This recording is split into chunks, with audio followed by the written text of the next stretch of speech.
समझा? और उससे अपने पैसे वसूल करूंगा। तेरी जो झोपड़ी है ना, ये भी बिकवा दूंगा, समझा तू? फिर घूमता नहीं हो रोड पे। नहीं साहब, ऐसा मत कीजिए साहब। अगर झोपड़ी बेच देंगे तो हम कहाँ जाएंगे? हमारे पास तो रहने का दूसरा सहारा भी नहीं है साहब, और इतने पैसे भी नहीं है कि कहीं कमरा लेकर रह लें। झुग्गी झोपड़ी में तो हमारी पूरी जिंदगी कटती है साहब। ऐसा मत कीजिए हमारे साथ, थोड़ा समय चाहिए बस साहब, हम सारे पैसे दे देंगे आपके। मुझे फर्क नहीं पड़ता कि कहाँ जाओगे कहाँ नहीं, समझे? मुझे बस मेरे पैसों से मतलब है। साहब कुछ दिन का मोहलत दे दीजिए, हमारा घर मत उजाड़िए साहब, पैर पकड़ रहे हैं आपके। साहब ऐसा मत कीजिए हमारे साथ, हम बहुत गरीब लोग हैं। 2 दिन की मोहलत देता हूँ तुम लोगों को।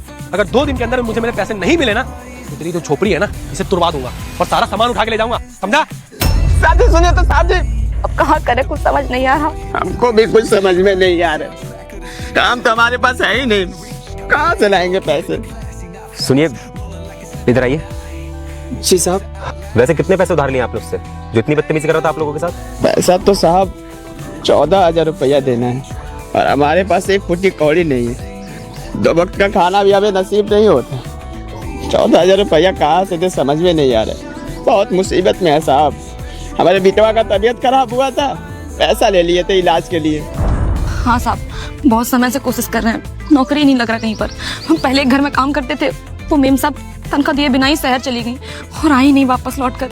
उन पर पूरा 15,000 रुपया आता है हमारा, अगर वो पैसे दे देती तो इनका पैसा दे देते। इनके पिताजी भी आते हैं हमसे किराया मांगने के लिए, ये तो खाली बदतमीजी करते हैं, वो तो हाथ भी उठा देते हैं। कई बार उन्होंने हमारे पति को कितना मारा है सिर्फ पैसों की वजह से। हम गरीब लोग बहुत परेशान हैं, समझ नहीं आ रहा क्या करें। साहब ऐसी बात नहीं है कि मेहनत नहीं करना चाहते, बहुत मेहनती हैं।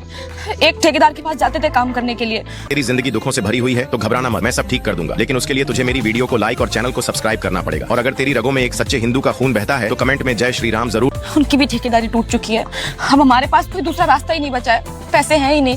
गाय दूध देती थी, उसने भी बंद कर दिया दूध देना। घर में अनाज का दाना तक नहीं है, कई रातें तो भूखे भी सोना पड़ता है। समझ नहीं आ रहा क्या करें, बहुत दिक्कत में हम लोग। ये तो सच में आप लोग